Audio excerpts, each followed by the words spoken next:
17. Albino Drone. Ripley walks toward the alien structure into the main opening carrying Newt. Inside alien structure, she whispers to the child, "Keep your eyes closed, baby."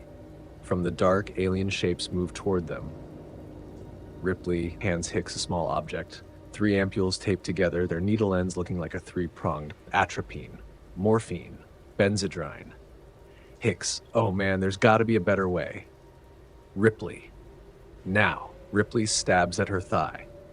Inhuman objects seize them. Ripley stares trembling into the face of the ultimate horror. Newt's screaming echoes as the image fades. Inside egg chamber, Ripley awakens, struggles to move. The drone's small albino version of the alien is excreting cocoon material over her, anchoring her body to the wall of death. Where the warrior alien has a set of striking teeth within its head, the albino drone has an excreting probe like an organic stucco gun. The air is thick with steam.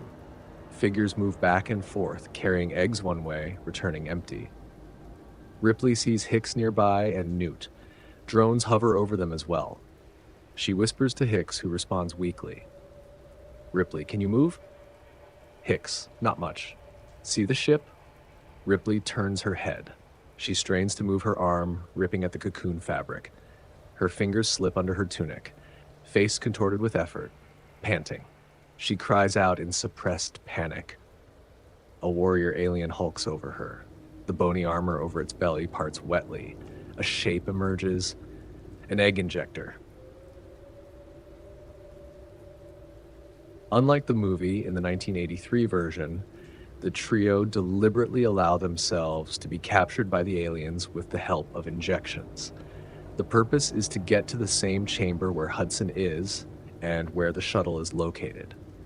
When they wake up, the trio is stuck in the walls thanks to an alien resin. Interestingly, James Cameron has created a separate behavior model of an alien hive that contains new white albino aliens. Instead of an inner jaw, these smaller albino alien have an organ that they use to secrete resin for nest building and to organize eggs. With this, Cameron also introduces the warrior drone, which is practically equivalent to the alien from the first Alien movie. 18. Alien Queen. Ripley's fingers close on the butt of her pistol tucked inside her jumpsuit. The albino alien's injector moves toward her, gleaming. Ripley fires through the cocoon wall, straight into the alien's belly. It screeches and leaps back. Ripley tears open the cocoon, cutting frantically with a belt knife.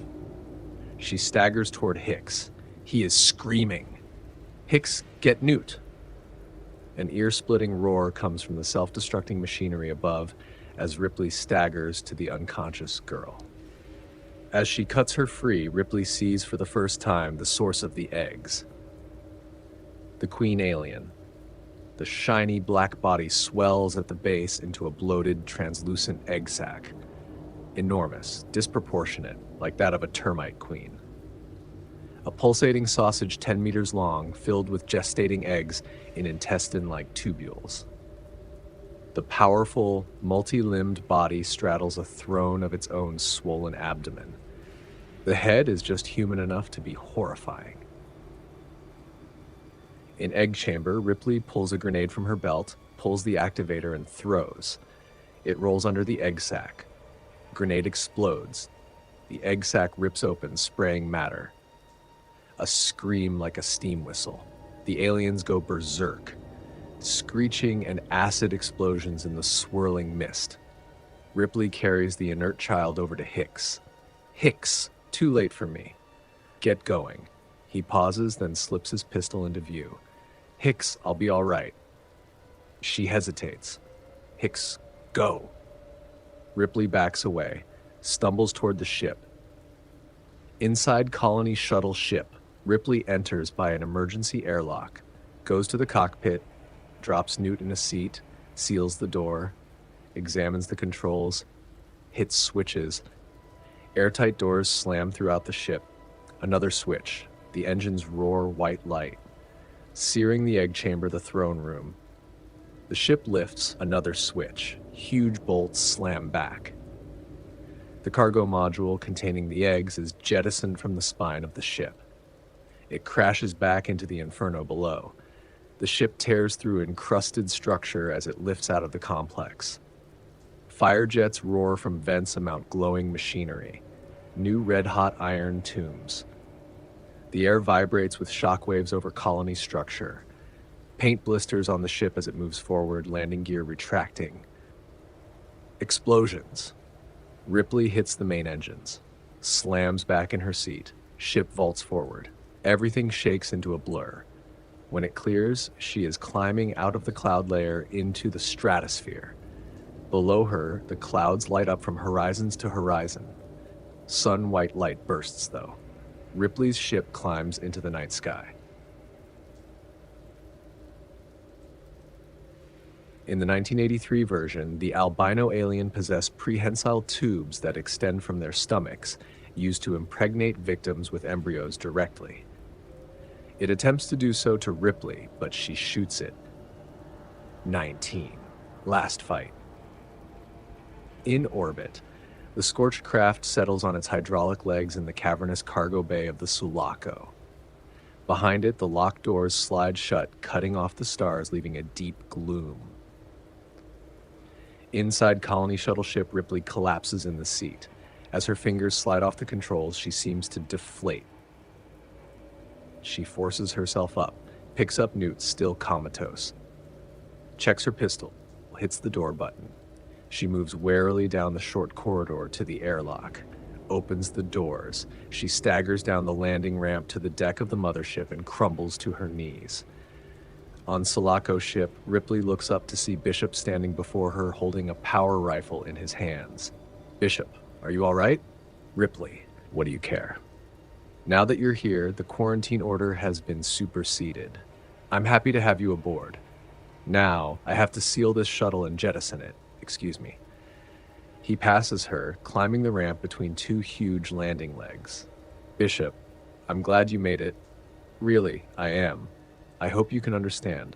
I just do what I'm told. It's all in the program, you see. Ripley, suck air, Bishop. Behind Bishop, the huge, scorched black hydraulics begin to move.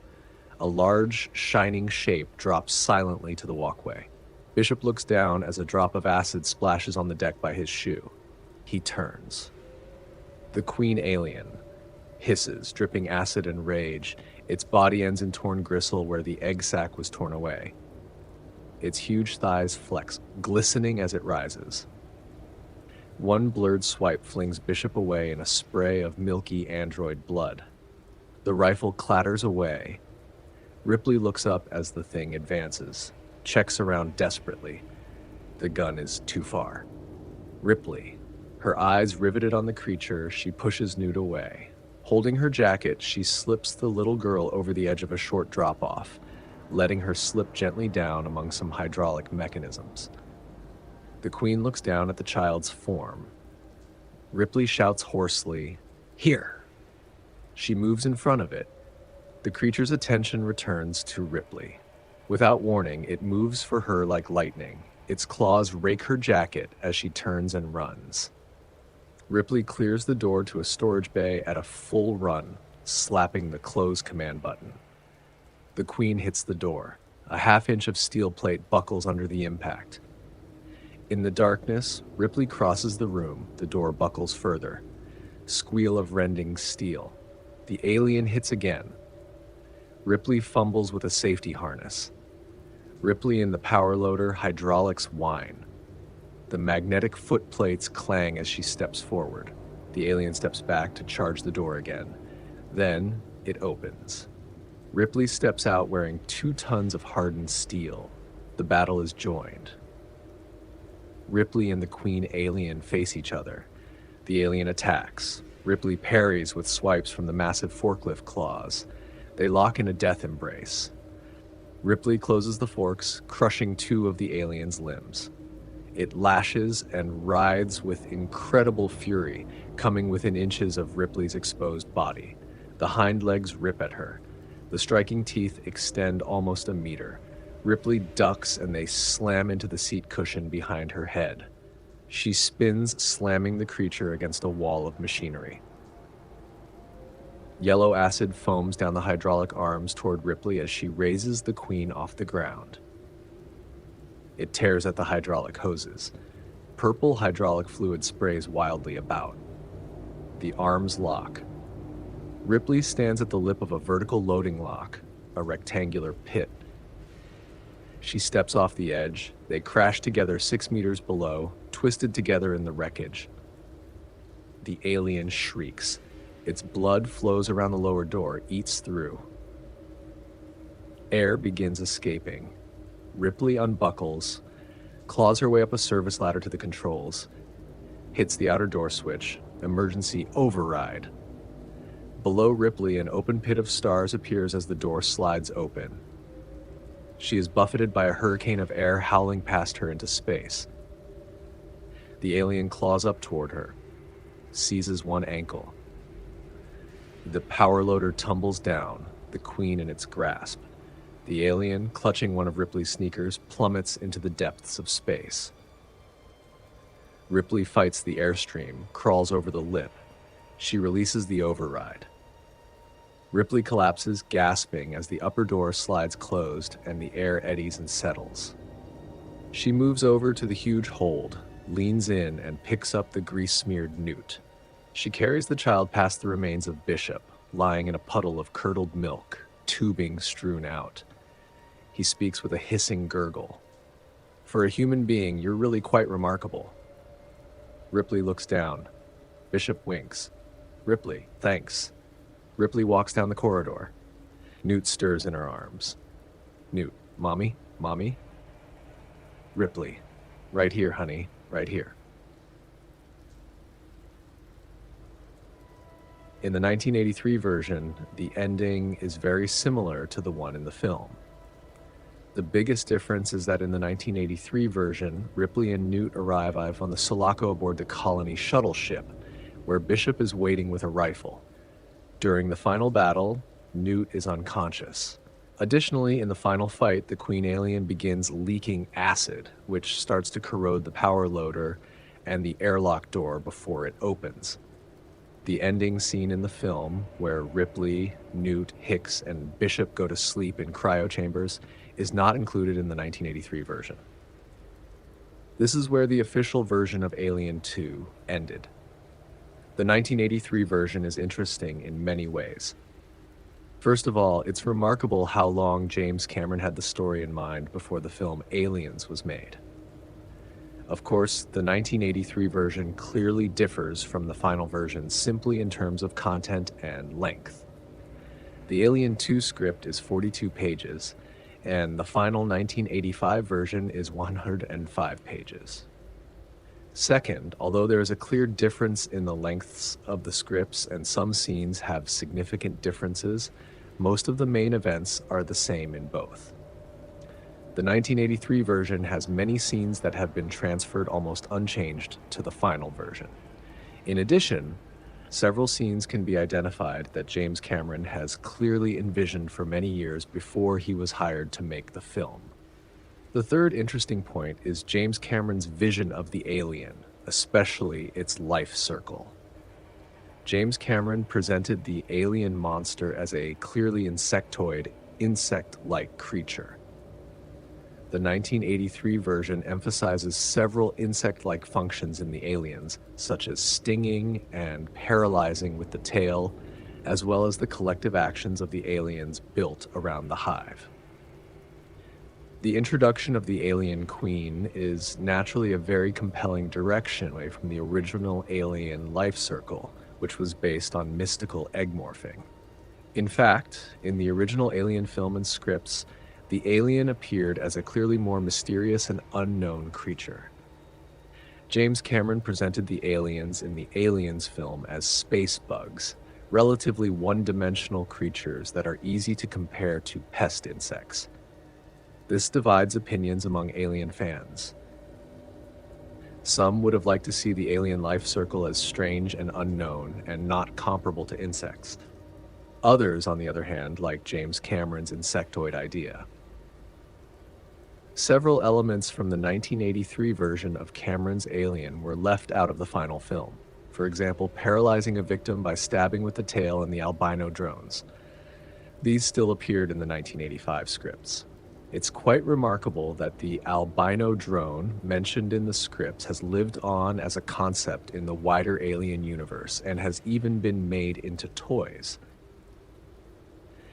From a certain perspective, the omission of the albino drones from the final film is unfortunate, as their existence provided a comprehensive explanation for the construction and maintenance of the hive. The biggest plot addition in the final script and film is the evil corporation and its representative Burke, who tries to get the alien brought from the planetoid.